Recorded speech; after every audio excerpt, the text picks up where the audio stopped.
Christmas అంటే ఏంటి అనేది ఇంకా తెలియని వాళ్ళు ఎంతోమంది ఉన్నారు. నాకు కామెంట్ కూడా పెట్టి ఉన్నారు, క్రిస్మస్ మీనింగ్ అంటే ఏంటి అని. అంటే తెలియని వాళ్ళు ఇంకా చాలామంది ఉన్నారు.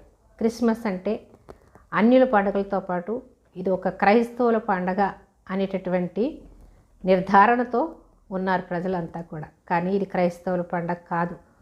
సర్వలోకమునకు, సర్వ సృష్టికి సువార్త ప్రకటించి సర్వ సృష్టిని, సర్వ మానవాళిని రక్షణలోనికి నడిపించి ఆయన పరలోక రాజ్య వారసులుగా చేసుకోవడానికి వచ్చినటువంటి లోక రక్షకుడు.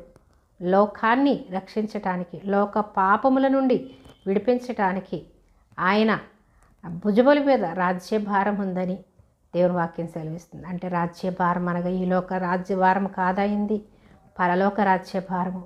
మనలందరినీ పరలోక రాజ్య వారసులుగా చేసేటటువంటి రాజ్య